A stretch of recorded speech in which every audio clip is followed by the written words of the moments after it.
Olá, gigantes! Sejam bem-vindos a mais essa Academia de Gigante que toda semana abre sua porta para receber você que está em casa. E, aliás, obrigado, né, Paula? Pela quantidade de gente que já está seguindo a gente, que está divulgando a Academia de Gigantes. Incrível, não, e dependemos de vocês. E, por favor, sempre coloque as sugestões de vocês, que é muito importante para nós. Então, desde já, já se inscreve no canal, já acompanha a gente em todas as redes sociais. E do meu lado, Paula Azar, que hoje vai apresentar o nosso gigante, né, Paulinha? Nossa, e hoje é o gigante. Nós vamos ter a honra de receber um dos gigantes do pensamento contemporâneo, o filósofo Luiz Felipe Pondé. Tudo bom, Pondé? Obrigado por ter vindo. Eu que agradeço o convite de vocês, é um prazer estar aqui. Reconhecido como um dos maiores pensadores dos nossos tempos e um incansável promotor da reflexão crítica. Então ele faz você pensar, ele leva você a pensar. Além de filósofo, Pondé é escritor, professor da PUC e da FAAP, colunista da Folha de São Paulo e apresenta o programa Linhas Cruzadas na TV Cultura. É isso aí. É isso aí.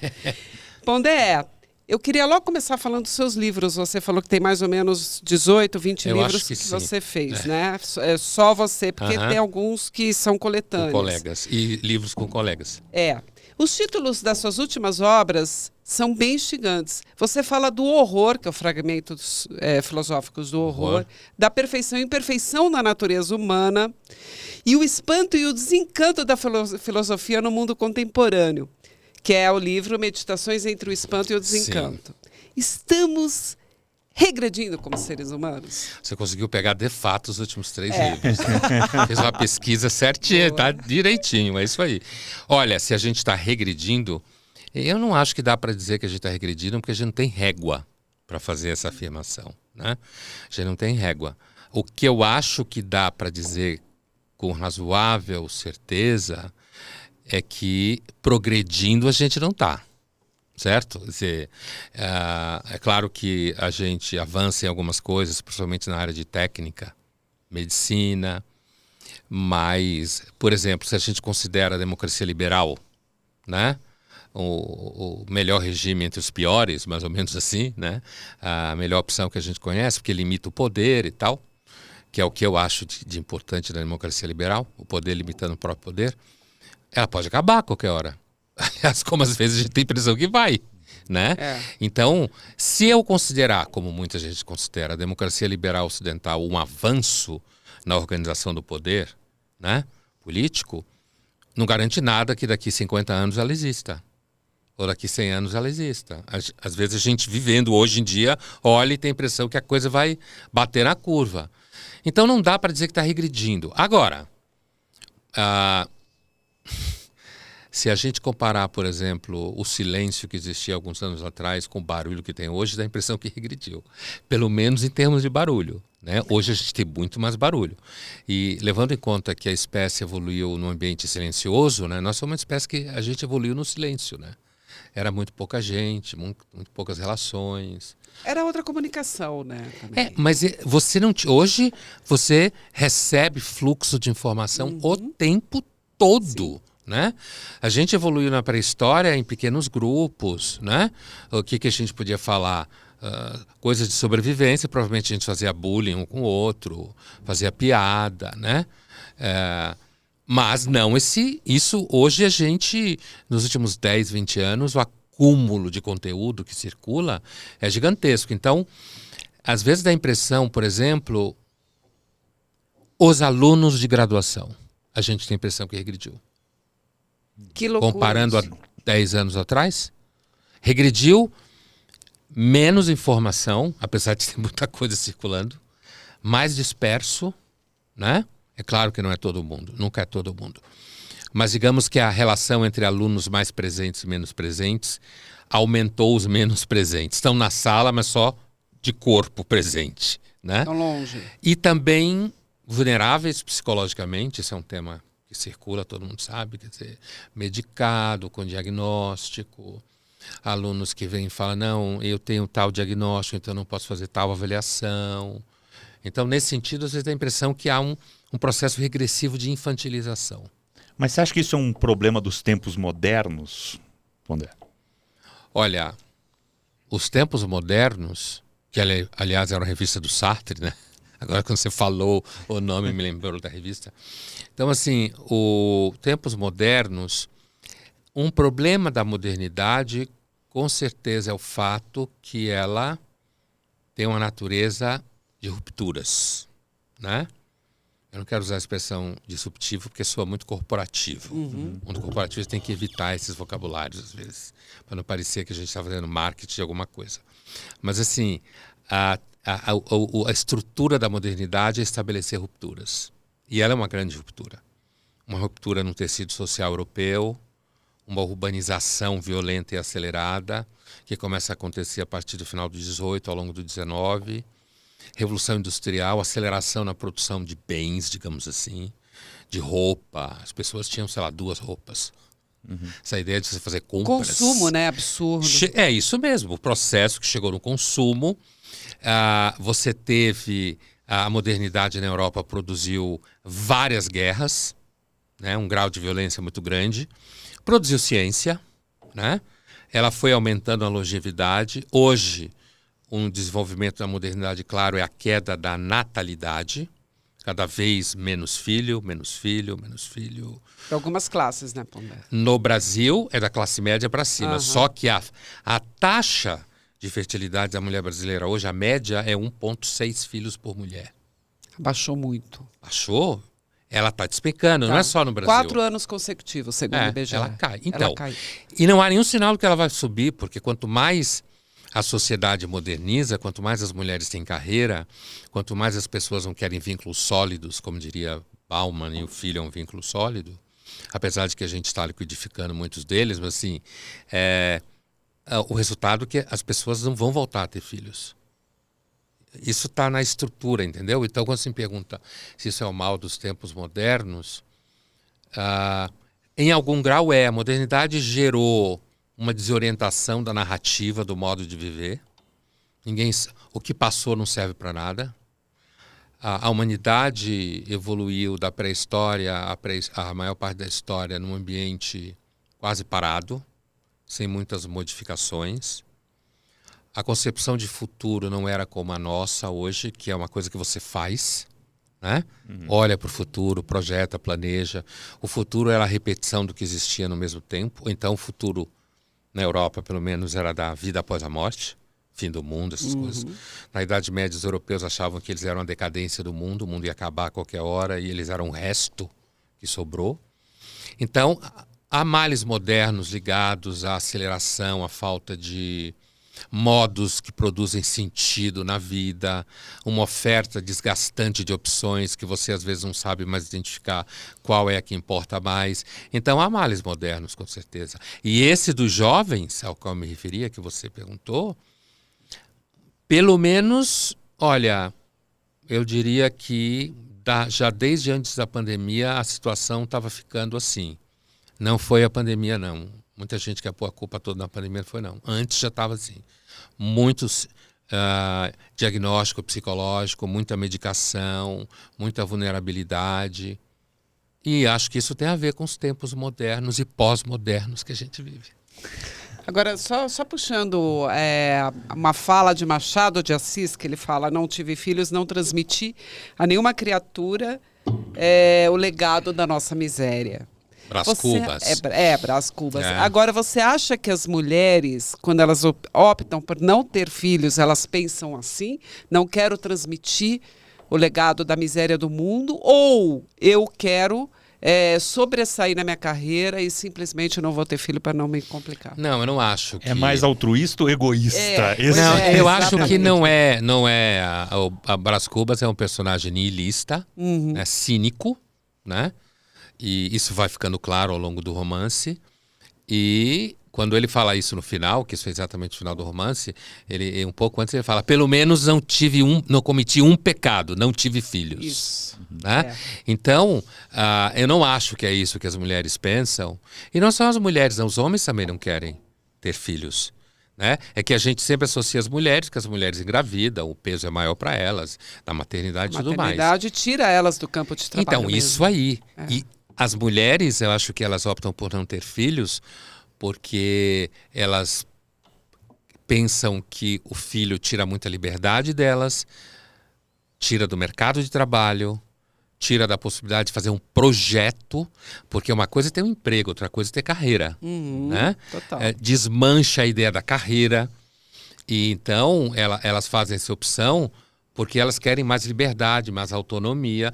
Muitas também, inclusive, por conta da beleza física, de tudo que acontece com a gravidez. Agora, é claro que se você põe um microfone na mão de uma pessoa para falar na TV, ela vai dizer que é porque o mundo tem muita gente, que é porque tem gente morrendo de fome na politicamente África. correto também no discurso. Porque para dizer que não é porque eu estou pensando em mim, é porque eu estou pensando no mundo, já tem criança demais, o mundo é muito ruim, eu agora com o aquecimento global, então, não vou pôr uma criança no mundo e tal. Mente-se muito hoje. Hoje eu acho que se mente mais do que no passado. Mas não vai.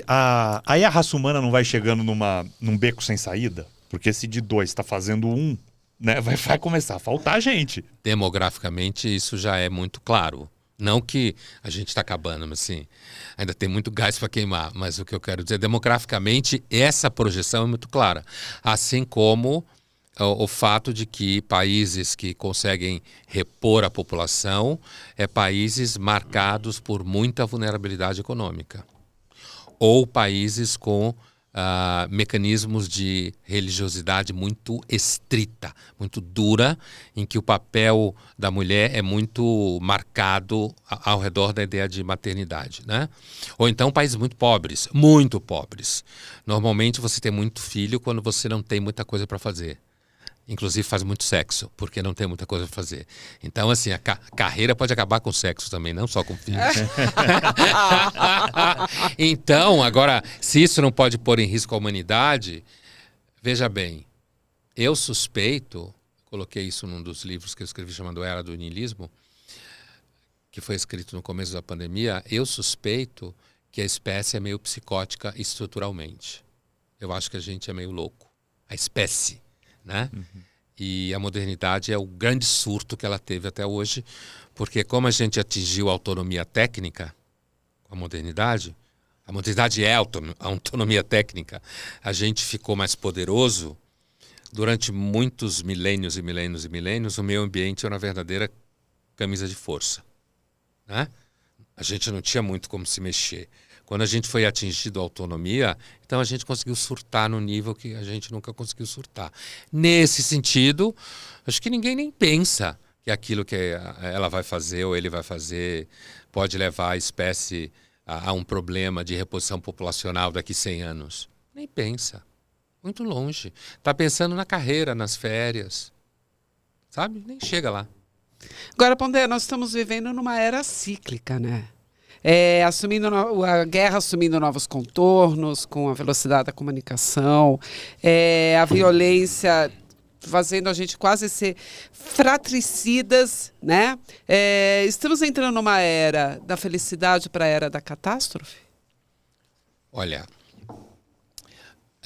os europeus, basicamente franceses e alemães, tem o hábito de se referir aos 30 anos depois da Segunda Guerra como os 30 gloriosos. Né?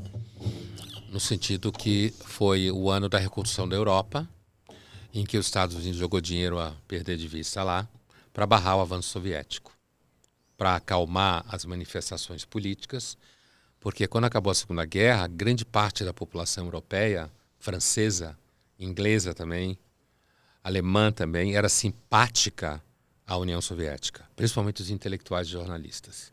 Né? Todos e ainda simpáticos. hoje, né? Ainda hoje. Naquele momento era uma coisa assim, e que não tinha nem contraste, né? Não, que ninguém não sabia o que era o stalinismo naquele momento, né? Era tudo muito mentiroso.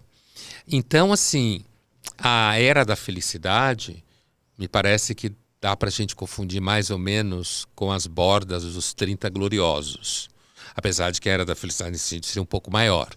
Os 30 gloriosos acaba em meados dos anos 70, principalmente com a crise do petróleo por conta da guerra de 73, né?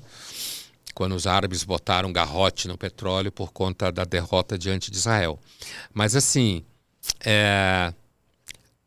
a humanidade sempre viveu em estados de violência.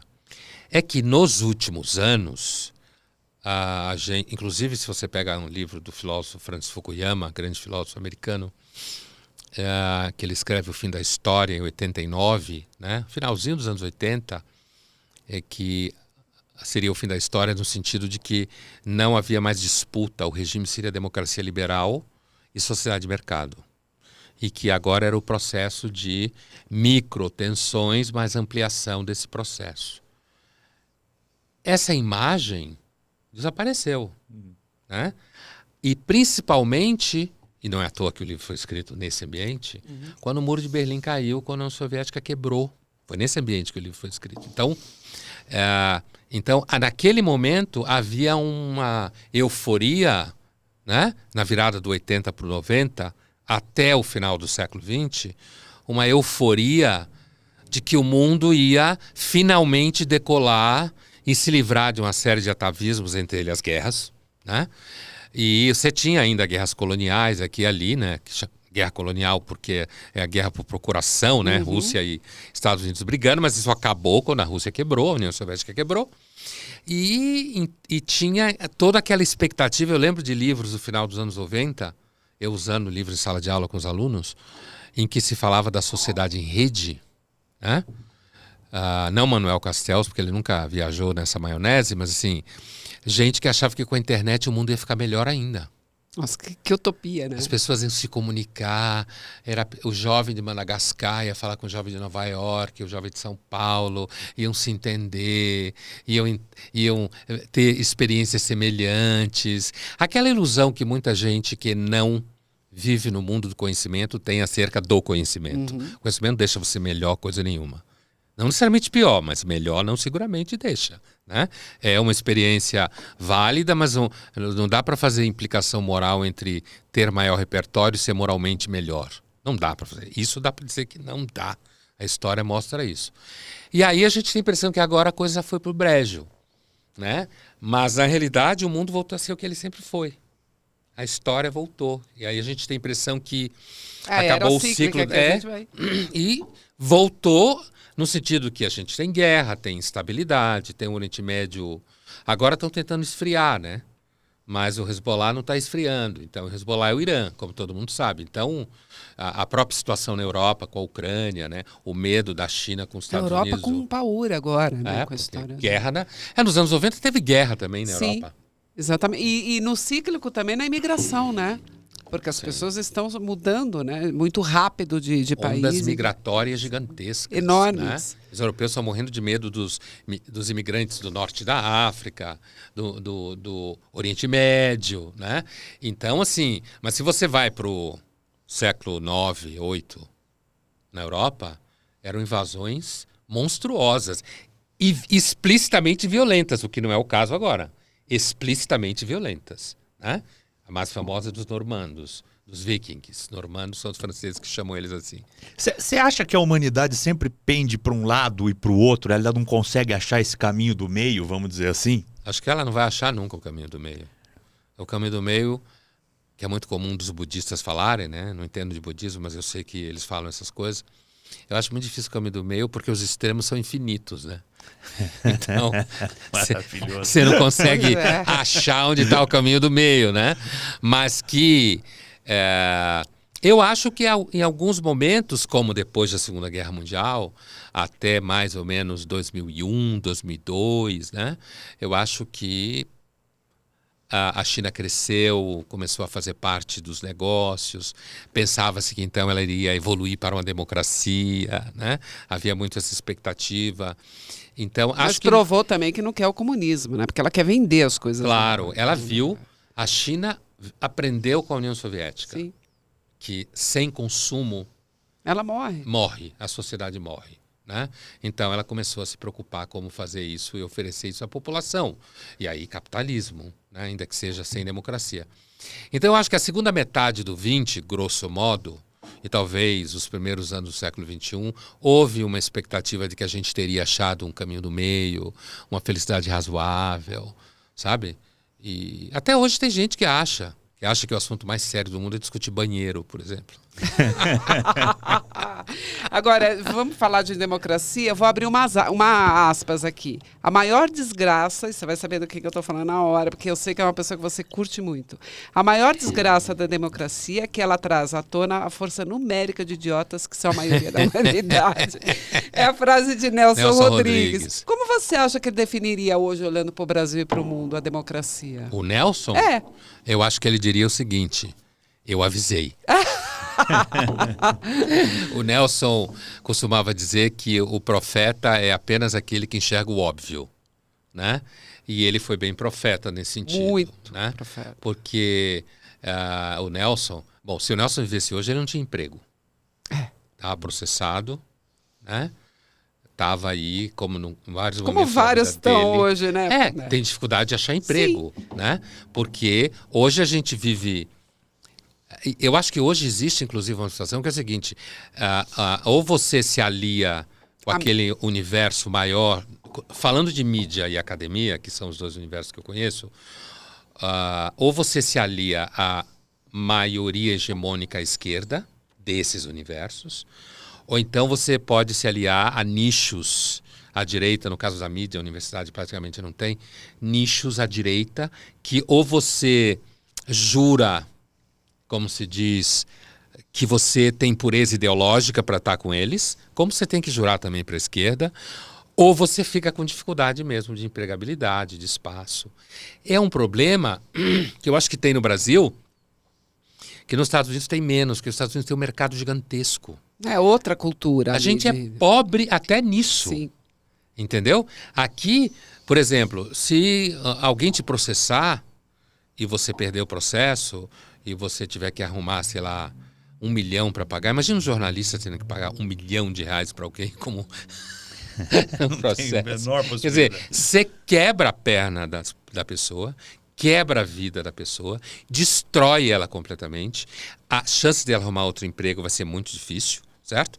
Então, a pobreza aparece nesse sentido. Então, eu acho que o Nelson, hoje, ele estaria destruído, falando as coisas que ele falava. Mas em relação à democracia, ele percebeu, e aí a gente tem que fazer aqueles todos os disclaimers, né? Hoje em dia, cada frase é um disclaimer, né?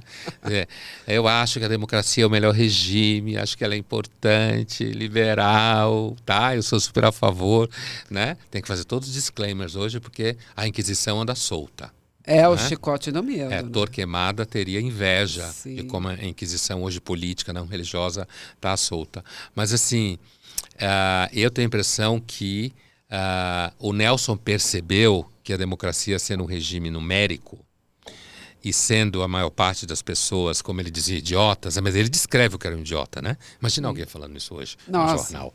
Assim, o idiota, ele dizia, o idiota nascia, crescia, babava na gravata e morria.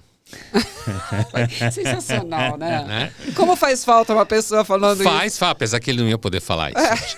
Né? E ele não ia poder porque ia ser barrado dentro da redação. Sim, com certeza. Não era nem o Ministério Público que ia barrá-lo, era dentro da redação. Que é a pior censura, a pior censura é alguém que está sentado do seu lado. Né? Exatamente. Então, assim, mas o que ele estava dizendo é que a democracia despertou o idiota. E aí, de repente, ele olhou para os lados e disse, eu sou maioria. Né? E se é um regime numérico, então nós vamos mandar no mundo. É isso. Né? Ele realmente era um profeta. Ele era um profeta. Mas não é um contrassenso, por exemplo, assim, hoje, a gente ter essa possibilidade de todo mundo dar uma opinião, de todo mundo entrar na internet, falar o que pensa, e mesmo assim você não poder falar, porque você vai ter também... você tem um monte de inquisitores, porque a internet também criou esse monte de inquisitores. Como que você vê? E tem riscos, né? Porque cancelamento não é só cancelamento. Se você depende de patrocinador, você perde. Né? Você pode perder o próprio emprego. Se você, além de estar na internet, ou você ter dado uma declaração numa mídia que você trabalha, num veículo de mídia específico e migra para as redes sociais, que tudo migra, né? E aí você perde emprego onde você trabalha. Já aconteceu com um monte de gente. Né? Então, a desgraça hoje é monetizada, nesse sentido, né? Muito claramente monetizada. Agora, a contradição é a nossa espécie sempre gostou de tocar fogo em gente, cuspir em gente que era desde condenada. Desde o Coliseu, né? Que a gente sabe... E ali os caras vibravam. Exatamente. né? Não mata, né? As pessoas faziam assim, né? Então, E a além do internet faz César... o quê? Assim, Mesma né? coisa. Então, se você lê, por exemplo, o Huizinga, como a gente fala aqui no Brasil, aquele historiador holandês, o outono da Idade Média, ele descreve as fogueiras, né? No final da Idade Média, no que a gente chamaria hoje Holanda, Bélgica e tal. E ele é tipo um programa de final de semana. Não existia final de semana, mas é tipo levar os filhos para jogar tomate podre, cuspir no herege, né? Então, a humanidade sempre gostou de cuspir, xingar, humilhar. Assim como existem pessoas que têm atos generosos, certo? Atos corajosos e tal. Me parece que com a maior circulação de conteúdo e de vozes, né?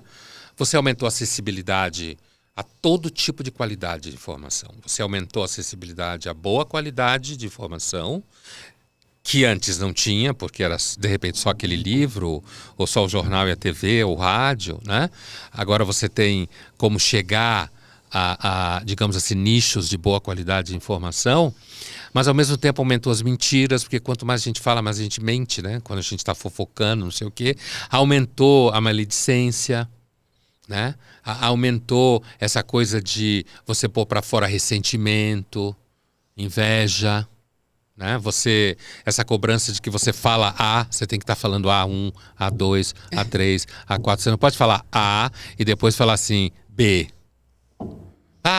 Por que você está falando B? Todo mundo, você estava falando A, agora está falando B. Explica isso, né?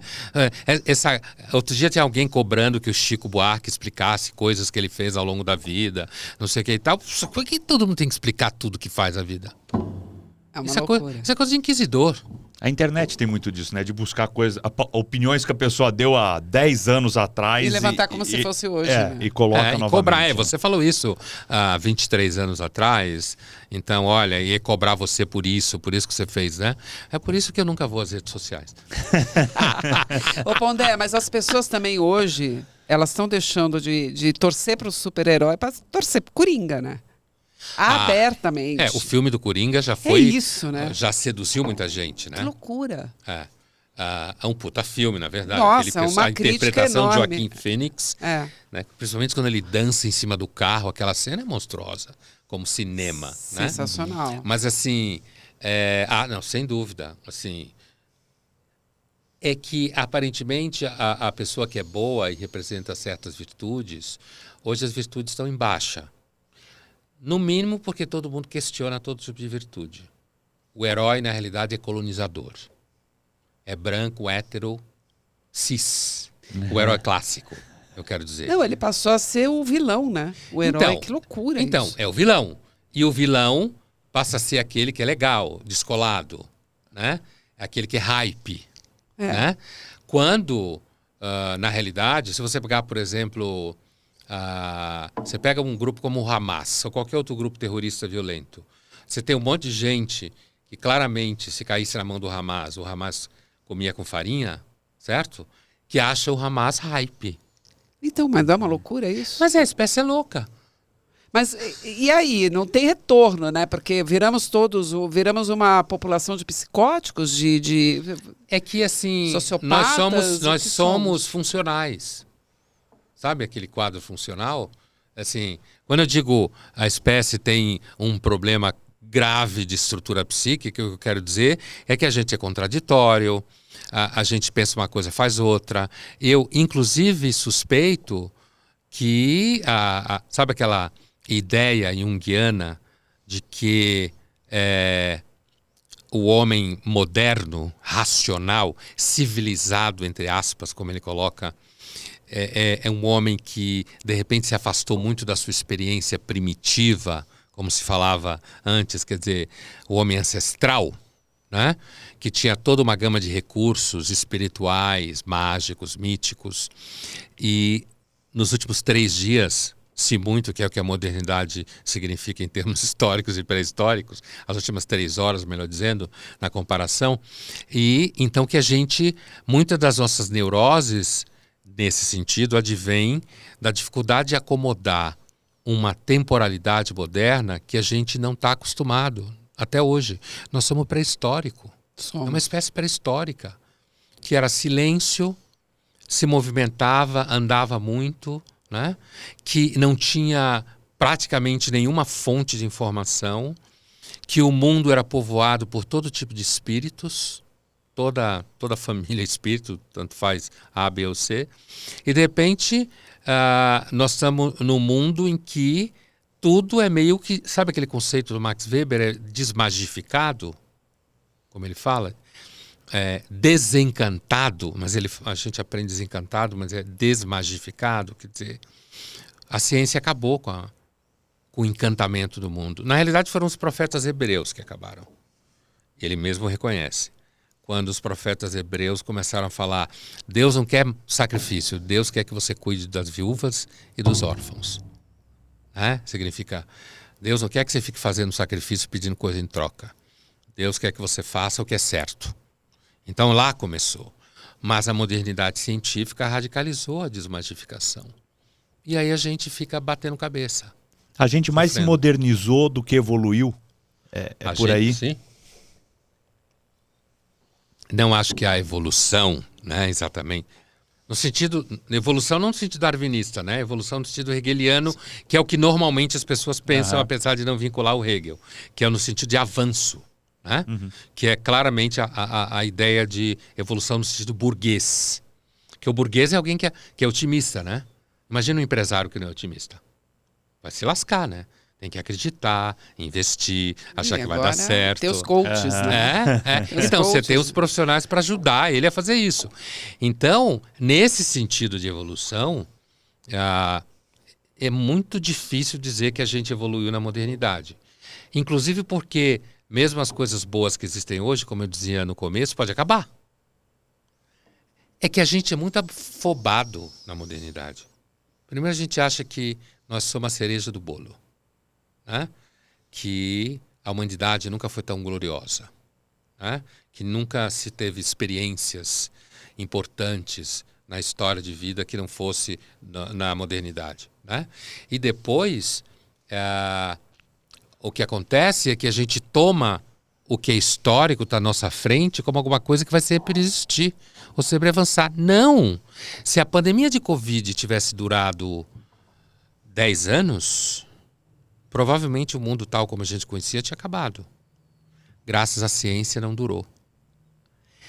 E talvez ao próprio vírus, que toda pandemia passa, né? Assim, como todo vírus, né? É uma catástrofe, né?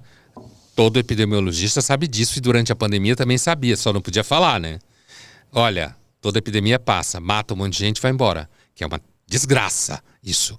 Mas graças a possibilidade da criação de vacina mais rápida, ciência, tudo aquilo que a gente conhece, foi possível se sair da pandemia. E a gente voltou ao mundo tal como era antes. Tinha gente que falava que 2019 não quer voltar, né?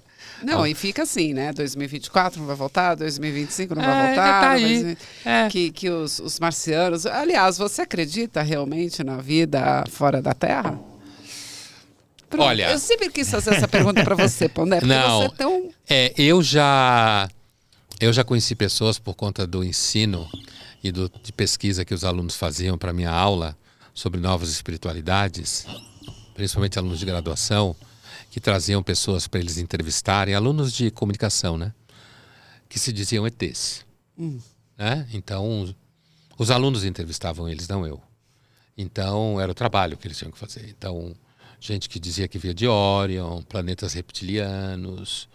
E aí tem toda uma história isso, né? Assim, aquele livro Mundo Assombrado pelos Demônios, do Carl Sagan, que eu usava com eles na graduação durante muitos anos. Mundo Assombrado pelos Demônios, do Carl Sagan, o astrônomo americano. Esse livro era muito interessante para mostrar como a indústria cultural, como se falava então, a indústria, hoje redes sociais principalmente. Como se falava. Então a indústria cultural, ele falava ainda assim no livro, como esse livro é do final dos anos 90, a indústria cultural produzia esses fenômenos. E a gente via em sala de aula, a série Crepúsculo, vampiros, pessoas que se diziam vampiros, lobisomens, filmes que apareciam ETs. Nós chegamos inclusive a ver em sala de aula uma pessoa que dizia que tinha ouvido as fitas cassete que aparecia num filme chamado Contatos de Quarto Grau, com a Mila Jovovich, esse é o nome dela? Acho que é uma atriz, eu não lembro se o primeiro nome é Mila, mas o segundo é Jovovich, muito bonita, que é uma psicóloga que trata pacientes que teriam sido abordados por ETs, né? E que esses pacientes gravavam fitas que ela vai ouvir nas terapias, e ela gravava a fita deles repetindo os sons dos ETs. Eu escutei, eu e os meus alunos ouvimos em sala de aula pessoas falando que tinham ouvido essas fitas. Mas você não ouviu as fitas? Não, eu nunca ouvi as fitas. Então eu não acredito em vida fora da Terra, certo? Eu não acredito em vida fora da Terra. Eu acho que, assim, é óbvio que não tem como se provar isso. Nem que tem, nem que não tem. E como diz a personagem da Jodie Foster, no filme O Contato, que é baseado no livro do Carl Sagan chamado Contato, né? Que é o romance que ele escreveu, a personagem da Jodie Foster, que é uma cientista cética, perguntam a ela isso umas 2 vezes ao longo do filme, né? E ela fala, olha, se não tiver vida fora da Terra, é um enorme desperdício de espaço, né? Porque tem muito espaço. Então talvez exista, mas até aí achar que eles andam pelo Guarujá, ou por Minas Gerais, ou pelo Atacama, Varginha, ou Varginha, ou que quando você fala com eles, eles falam coisas como proteja o planeta. Quem precisa de ET para falar isso para nós? Pois é, imagina, precisa vir lá de longe, sei lá, de pra dizer outra o galáxia óbvio, para dizer, dizer o óbvio. Você falou que o ser humano se acha a cereja do bolo, mas isso também não está muito intrínseco por causa da religião, que fez com que a gente acreditasse que é a suprema criação de Deus, enfim, alguma coisa? Eu acho que isso é possível no caso da tradição judaico-cristã e islâmica, que tem o mesmo tronco, como se fala, abraâmico, né? As 3 religiões descendem de Abraão. No caso do cristianismo, descende diretamente do judaísmo. O Islã faz uma carreira solo diretamente a partir do Abraão. Sem dúvida pode ser. Agora, se a gente inverter a equação, talvez a gente tenha escrito isso, então estou falando do ponto de vista histórico, tá? Não quero ferir sensibilidade de pessoas religiosas, né?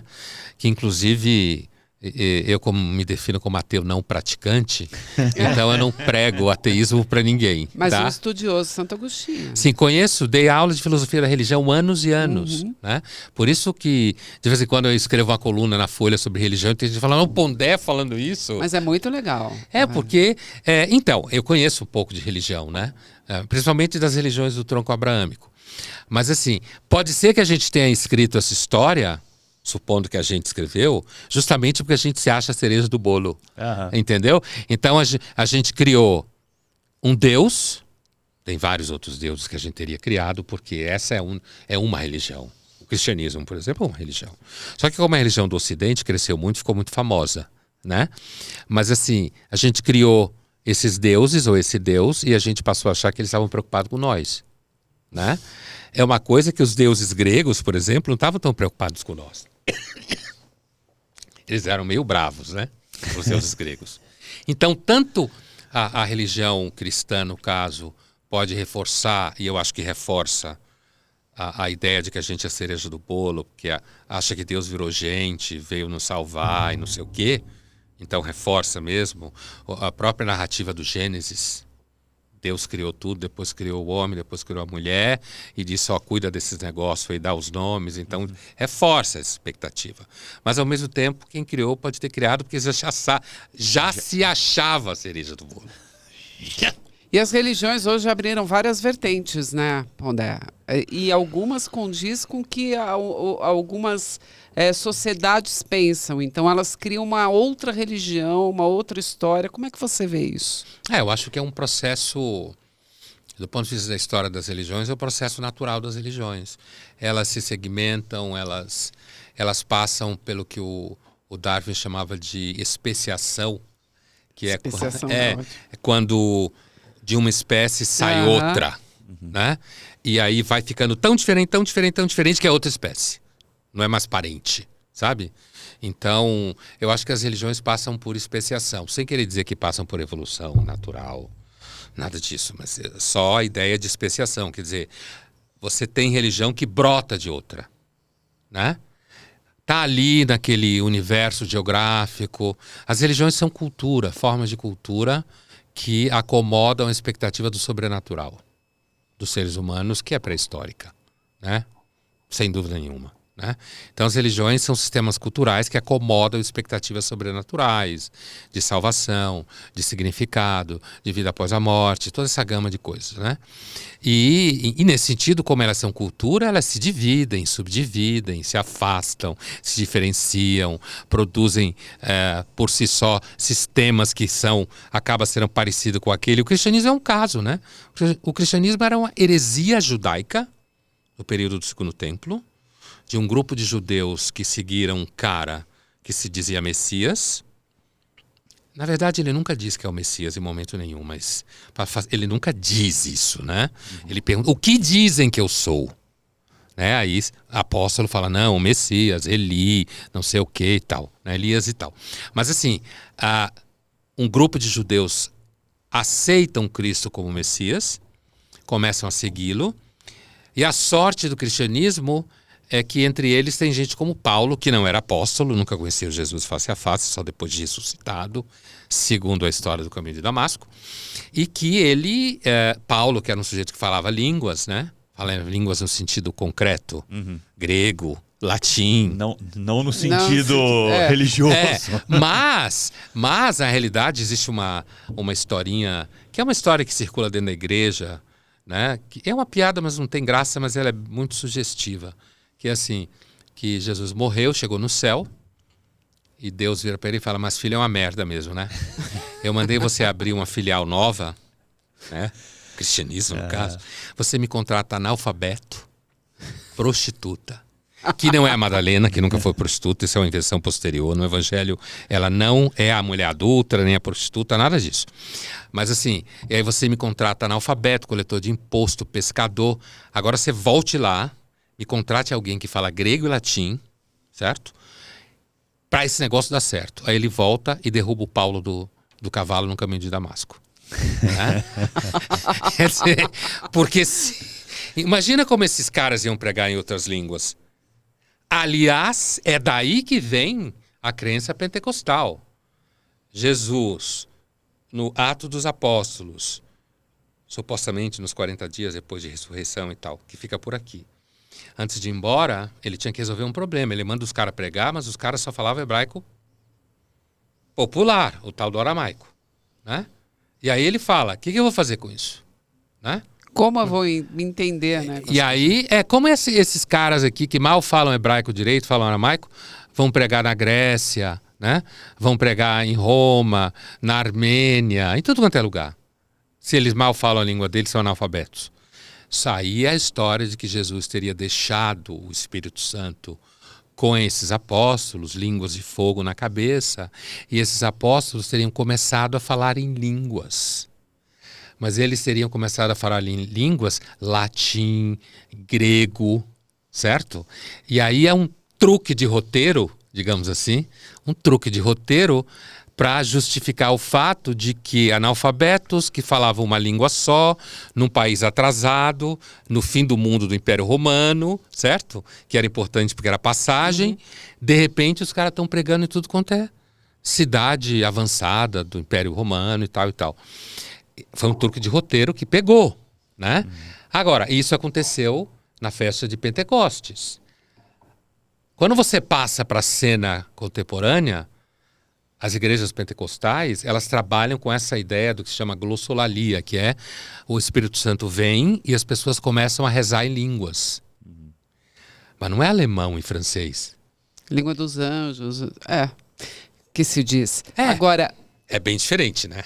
ô Pondé, hoje você é um professor, quanto tempo que você dá aula, Pondé? Quase 30 anos, 29, por aí. Você 28. sente como nos jovens, eles ainda, a religião ainda faz parte da vida deles ou eles estão cada vez mais distantes? Você tem essa mostragem? Olha, dentro? Se a gente pegar uma amostragem de classe média para cima, média alta, eu diria que há menor interesse por religião hoje. Muito menos. Em sala de aula. Quer dizer, religião era um tema que, digamos assim, levantava debates, né? Hoje praticamente não levanta debate nenhum. Mas tem uma coisa que é o seguinte, os alunos hoje, eles tendem a se mostrar menos, tá? Eles se mostram menos, é como se eles tivessem menos interesse numa série de coisas, não só em religião, entende? Então eles são aparentemente mais passivos dentro de uma sala de aula, eu estou dizendo. Há 10 anos atrás, 15 anos atrás, os alunos eram mais ativos. Participativos. Então, participativos, Então, se eu abrir uma aula de filosofia perguntando quem acredita no quê aqui? Porque eu sempre fazia isso. Para saber onde eu estava pisando, né? Uhum. Essa discussão podia durar 2 ou 3 aulas. Porque tinha um cara que levantava a mão que era espírita, aí o outro que não acreditava lá começava a discutir com ele, né? Mas não saía pau, não era isso. Se discutia, aí tinha evangélicos, já tinha evangélicos, né? E falavam, normalmente sempre souberam melhor Bíblia do que católicos. Tinham judeus no meio, né? E tinha aqueles que não acreditavam, tinha aqueles que não acreditavam em religião, mas acreditavam numa energia, né? Que eu sempre falava, energia, então apaga e acende aí, que nem luz, né? Sem energia, né? Mas acreditar que Deus é energia é a coisa mais barata que existe, né? Muito R$1,99. Mas assim, tinha isso. Hoje, nos últimos anos, essa discussão dura 5 minutos. Que loucura isso. Não tem discussão, na verdade. A maioria não se descreve como tendo nenhum interesse especial. Sempre tem um ou outro que ainda fala, mas... Então, eu diria que sim, né? Mas isso pode ser claramente uma amostragem. Uma amostragem de um certo corte de classe social. Porque senão os evangélicos não estavam crescendo tanto no país. Sim, é verdade. Né? Mas nesse universo de classe média, média alta para cima, fora o fato de que eles se manifestam menos sobre tudo, né? Eles só se manifestam mesmo se você tocar em temas como gênero. Aí eles se manifestam mais. Quer dizer, a mudança de assuntos, né? Mas aí dá briga. Se alguém falar alguma Porque coisa fora da as pessoas não cartilha, conseguem mais debater, né? Não, e eu acho que é uma coisa totêmica.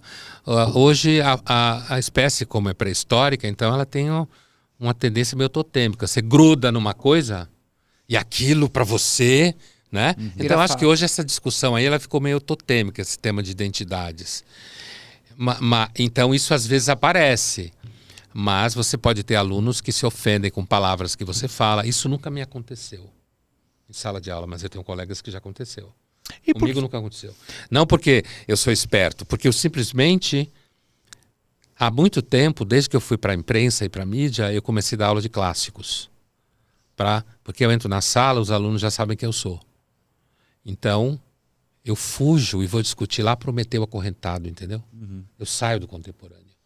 E por que você acha que hoje as pessoas estão se ofendendo mais, assim, com uma ideia contrária? Às vezes elas se ofendem mais do que, teoricamente, o ofendido, né?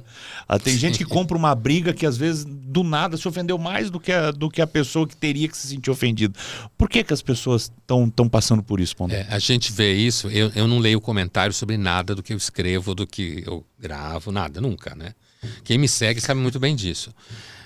Eu respondo perguntas de seguidores, perguntas que me fazem de assuntos variados, sérios e tal, assim, filosofia, sociologia, sei lá, religião, que as meninas selecionam e aí eu gravo vídeos. Então, minha relação com eles é essa. E eles sabem, a essa altura do campeonato, meus seguidores já sabem disso, né? Mas, às vezes, eu leio comentários de colegas da Folha, né? Porque para eu ver o que acontece. E, assim, eu acho uma quase total perda de tempo, a não ser que você esteja preocupado com engajamento e monetização. É uma total perda de tempo, porque às vezes a pessoa fala A e o sujeito a acusa de ter falado menos A. Na maior cara de pau, ele acusa o sujeito de ter escrito o contrário do que a pessoa falou. E aí eles começam a brigar entre eles. Esquecem o texto original e começam a brigar entre eles. Eu acho que com as redes sociais, as pessoas acabaram se manifestando mais. né? E elas acabaram entrando em contato com conteúdos que a maioria das pessoas não entrava. Você imagina se o Nelson falasse o que ele falou hoje, num jornal importante, como ele escrevia em jornais importantes, uma coisa dessa, ele estava demitido no dia Não, seguinte. e várias coisas que ele falou que eram Muitas sensacionais. coisas. Muitas coisas, né? Eu tenho uma Então, lista aqui. eu acho que tem, na realidade, hoje, os conteúdos chegam até as pessoas muito facilmente. Mas só que as E elas pessoas se ofendem. Mas as pessoas não, né, elas não raciocinam, elas falam mais com emoção, né, Pondé? Mas eu acho que a gente sempre foi assim, é só que tinha menos pessoas falando. E normalmente profissionalizadas. Sim. Entendeu? Agora, pensando hoje na alegoria da caverna de Platão, já perguntei isso para ele numa live que a gente fez no meio da pandemia, né, Pondé? A alegoria da caverna de Platão, que descreve a realidade ilusória, podemos dizer que as redes sociais, elas criam uma espécie de caverna moderna. As pessoas, elas enxergam as sombras e confundem com a aparência da realidade delas. Eu acho que sim. Acho que é uma forma interessante de você atualizar a alegoria da caverna do Platão. Porque, inclusive, na história do Platão, na alegoria da caverna do Platão, inclusive quando o filósofo tenta dizer para as pessoas, olha, o que vocês estão vendo não é a realidade, eles ficam bravos, né? Vão matar o filósofo, é o Sócrates, né? Ele está falando do Sócrates, né? Então, ainda tem isso, você cancela, se pudesse matar, matava, né? Você anula a pessoa, quer apagar, como se faz com o Nelson, parar de publicar, parar de escrever tese sobre ele, para Finge apagar. que não existe. Finge que não existe, e deixa de existir mesmo. Se ninguém escreve sobre, se ninguém publica nada, se quem trabalha na imprensa e na mídia não fala, certo? O que salva o Nelson um pouco é o teatro. É o teatro que salva um pouco o Nelson. Porque se não fosse o teatro, ele já estava esquecido muito mais. Porque o teatro vai e captura as peças e faz montagem e faz debate. Você tem um espaço maior ali no teatro. Ele fala umas coisas maravilhosas. Inveja a burrice porque ela é eterna. Ele tem umas coisas maravilhosas que imagina. Ele Todo desejo é triste. Só o inimigo nunca trai. Mas é claro, porque só amigo trai, né? E ele fala uma coisa, no Brasil, quem não é canalha na véspera é no dia seguinte. Ele fala uma coisa que óbvio, né? Que a gente pensa a gente vê isso todo dia, né? Sim. E sobre o canalha, ele tinha uma frase maravilhosa que era, teremos um dia saudade do canalha honesto. Maravilhoso, né? Hoje ninguém é canalha, todo mundo tem problema, a culpa é não sei de quem, eu não fiz isso, me obrigaram a fazer. A gente terceiriza nossas responsabilidades? Acho que bastante hoje, bastante. Né? Acho que hoje tem toda uma rede de proteção para que você terceirize a responsabilidade. Toda uma série de teorias, justificativas, e isso impregnou. Isso aparece em frases como a moral imposta pela sociedade. Né? Eu sofro ou eu faço X porque a sociedade me obriga, me ensinou desse jeito, então sim. E quando, por exemplo, assim, a própria internet, ou as próprias pessoas começam a falar, você não tem lugar de fala para esse assunto, ou tem lugar de fala para esse assunto, não vira uma censura de pensamento? Então, na prática vira. É que a ideia de lugar de fala, tem uma teoria por detrás disso, né? É uma teoria chamada teoria da interseccionalidade. Quer dizer, por exemplo, um homem branco, heterossexual e cis, para completar o pacote, esse homem não tem lugar de fala em lugar nenhum. Por quê? Porque ele não participa de nenhum grupo de oprimidos. Se ele está em intersecção, a pessoa está em alguma intersecção de conjunto de oprimidos, então ela tem ainda mais lugar de fala. O que dá lugar de fala é ser oprimida. Então uma mulher branca tem mais lugar de fala do que um homem branco. Mas uma mulher branca tem menos lugar de fala do que uma mulher negra. Uma mulher negra heterossexual tem menos lugar de fala do que uma mulher negra homossexual. É uma peneira, hein? Peneira grande. Você vai ali, né? E aí você chega... Então... Uma pessoa tem lugar de fala, antes de tudo, se ela participa de algum grupo de oprimidos. Se ela participa de mais de um grupo de oprimidos, daí a intersecção, então ela tem ainda mais lugar de fala. Eu posso usar a mesma teoria para dizer o seguinte, homens não podem legislar sobre aborto. porque é um assunto feminino. Mulher tem lugar de fala porque ela sofre por conta disso e sofre opressão na sociedade. O homem não pode falar sobre isso. Então, na ponta, digamos assim, da cadeia de significados, é uma forma de censura. Agora, aqueles que pregam essa teoria é uma forma de censura que tem toda uma justificativa acadêmica. Entendeu? Gente que escreve doutorado sobre isso, dá aula sobre isso, entendeu? Dizendo, e tem lá, inclusive, gente como Herbert Marcuse, o grande filósofo que foi para os Estados Unidos e viveu lá, de origem alemão, né? Que em 65 ou 66 escreveu um famoso texto sobre que a gente não tem que tolerar todo mundo. Por exemplo, capitalistas não têm direito de falar na universidade. Começou assim. Você vê? Que é uma loucura, né? Não tem. Você é um capitalista ali, ele falando naquela época. Opressor, capitalista, né? Ocidental, branco e tal. Não tem, ele não falava lugar de fala. Não, a gente não deve ser tolerante com essas pessoas. A tolerância liberal é uma tolerância falsa, porque ela abre espaço para se reproduzir o discurso do opressor. Daí a justificativa de você só deixar falar em universidade quem é oprimido. Entendeu? A lógica? Mas a própria imprensa faz essa peneira hoje. Faz. E forte, assim. Faz. Quer dizer, os jornalistas estão junto com professores acadêmicos, intelectuais, pensamento público todo, formando uma rede de censura gigantesca. Ah, gigantesca. Total, eu estou cortando a minha carne, mas graças a Deus eu não me coloco nessa toada. Queria falar sobre felicidade. A gente já está acabando, mas antes falar disso. Você define o século XXI como o século da mentira, né? Século XXI? É. Sim. Precisamos de coragem para pensar na felicidade, Pondé? Eu acho que sim. Principalmente porque a infelicidade é muito mais recorrente, né? E hoje alguém me mandou uma frase, não lembro de qual filósofo, que dizia que se a gente conseguisse construir um mundo de ilusões felizes, ia ser muito bom e confortável, né? Eu acho que é muito difícil pensar na felicidade a sério, entende? Apesar que a filosofia já tentou várias vezes e tem suas versões variadas. Não tem uma fórmula, né? Não dá. Como se dá hoje, coach, sei lá, sabe, vinculado a sucesso, a riqueza. Com certeza é bom você ter dinheiro para viver. Quem disser o contrário é mentiroso. Sim. Né? Mas assim, hoje a ideia de felicidade é basicamente a ideia de consumo, né? E a ideia de você fazer o que você quer, o que você gosta e que ninguém lhe atrapalhe, né? E quando se você vai atrás da história da filosofia pensando em felicidade, é infinitamente mais enrolado do que isso. Muito mais difícil. Inclusive o estoicismo que anda na moda aí. Gente fazendo versões breves do estoicismo que deixaria Marco Aurélio com o cabelo em pé. Assim. Breves do estoicismo é ótimo.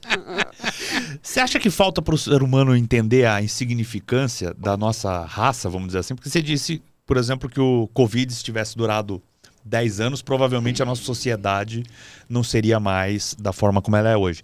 Falta a gente entender que a gente está andando sobre essa camadinha de gelo, a gente se acha mais importante que isso?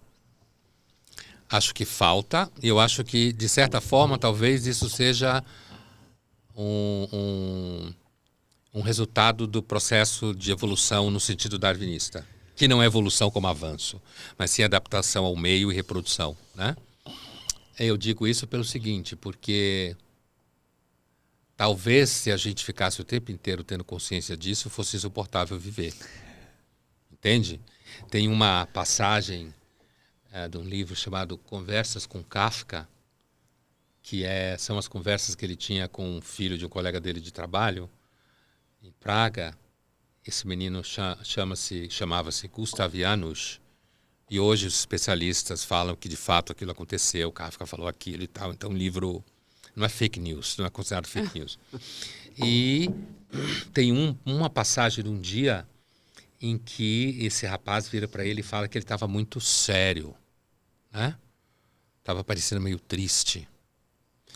E o Kafka, né? E aí que ele vira para o menino e diz assim, olha, E o menino fala, eu não estou entendendo nada do que você está falando hoje. Você está muito sério, parecendo triste. Aí ele responde mais ou menos assim, deve ser a misericórdia de Deus.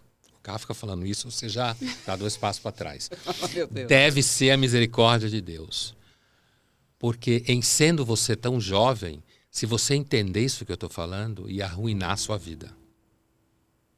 Certo? Então, assim, talvez essa incapacidade de perceber esse tema da irrelevância, temas nietzschianos, por exemplo, falta de significado, nietzschiano do filósofo Nietzsche, né? Falta de significado, indiferença do universo, né? Esses temas que estão no Nietzsche, mas estão em muitos filósofos ao longo da história. Esses temas, se a gente pensasse nisso o tempo inteiro, que a gente não faz, quando você faz isso, normalmente você está muito mal, né? Um filósofo pode fazer isso profissionalmente, né? Mas não que ele pensa nisso desde que acorda o tempo todo, então não vale a pena comer pizza porque a vida não tem sentido, alguma coisa assim, né? Então assim, então assim, eu acho que pode ser visto.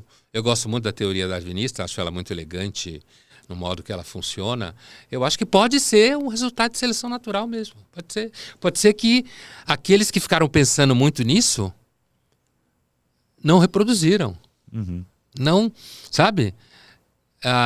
Tem um autor chamado Ernest Becker, um antropólogo americano muito bom, morreu muito jovem, acho que com 49 anos. Escreveu 2 livros maravilhosos, um chamado Nascimento e Morte do Significado, que até onde eu sei não tem tradução, e um último dele, com tradução em português, chamado Negação da Morte. 2 grandes livros, em que no Nascimento e Morte do Significado, ele está dizendo basicamente que o problema do significado nasceu com a espécie Sapiens sapiens e vai desaparecer quando ela desaparecer. Porque nenhuma outra espécie faz essa pergunta, né?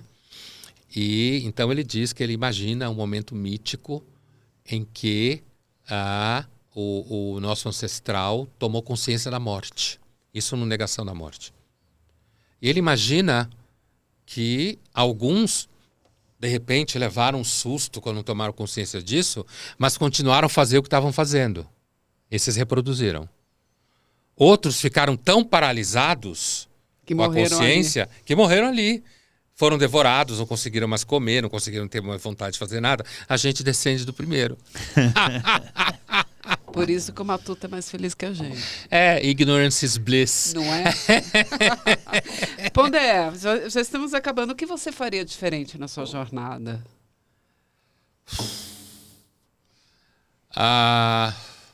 Hoje, provavelmente teria mais filhos. Mesmo? Ao invés de só os 2. Provavelmente teria mais filhos. A minha mulher quis ter, mas eu não quis porque estava pensando na grana. Tá vendo? Né? Muito caro. Calculou. E a gente casou e teve filhos no Brasil pré-Plano Real, né? Que os jovens não têm a mínima ideia do que era, né? Que era aquele Brasil da inflação enlouquecedora, né? Mas eu provavelmente teria tido mais filhos. Agora, ter trocado de medicina para filosofia, com certeza não voltaria atrás. Teria repetido a mesma escolha. E, olha, na verdade não tem muita coisa que eu me arrependo, não. Eu acho que o que me vem na cabeça é só isso que eu falei. Coisa boa. Pondé, de todo o seu conhecimento, de tudo isso que você foi adquirindo durante a vida, de tanto pensar, enfim, etc. Se pudesse deixar uma dica para quem está assistindo a gente, um pensamento para essa pessoa levar para sempre, qual seria esse? A sua dica de ouro. Vivendo na época que a gente vive, minta menos. Minta menos. Seria possível isso? Minta menos, não faça tanto marketing, não. O que faz uma pessoa ser gigante, Pondé? Gigante tem vários, óbvio, né? Que a gente está falando de vários significados, não só o gigante Gulliver, né? Mas assim, porque inclusive ali era porque estava comparado com um mundo de pessoas menores. Sim. Né? Mas assim, olha, eu acho que para você ser gigante em alguma coisa, fazer alguma coisa que seja relevante, sempre foi necessário uma razoável dose de coragem. Sempre foi necessário. Porque a falta de coragem é mais dominante na nossa vida. Quase sempre. A tal da covardia. Não se acovarde. E, aliás, o Nelson, que a gente citou algumas vezes aqui, tem uma coluna maravilhosa, é uma das mais citadas do Nelson Rodrigues, que se chama justamente Eu Sou um Ex-Covarde. Maravilhoso. Que ele vai dizendo, eu tinha medo, sei lá, do professor, medo do padre, medo não sei de quem, do meu amigo, do chefe. Cansei de ter medo. E aí eles falam, eu sou um ex-covarde. Que é bem diferente de dizer que eu sou um corajoso, né? Total. Sutil. Pondé, super obrigada. Amei. Obrigado te entrevistar. vocês. Foi um prazer. E não podia fazer uma academia de gigantes sem ter você como um acadêmico. Muito obrigado. Né? Muito obrigado. Muito, Foi muito bom o obrigado papo. mesmo. Muito bom papo. Obrigado. Muito obrigada. E muito obrigado a você que assiste a gente todas as semanas. Olha, fica aqui meu pedido para se inscrever no canal em todas as nossas redes sociais, ativar o sininho para receber nossas novidades sempre que algum vídeo novo sair. E semana que vem a gente volta, né, Paulinho? Voltamos na próxima semana e deixa o seu comentário. Por Então favor. agora, Pondé, para terminar, a gente olha para aquela câmera e dá um tchauzinho. É assim que faz. É fácil.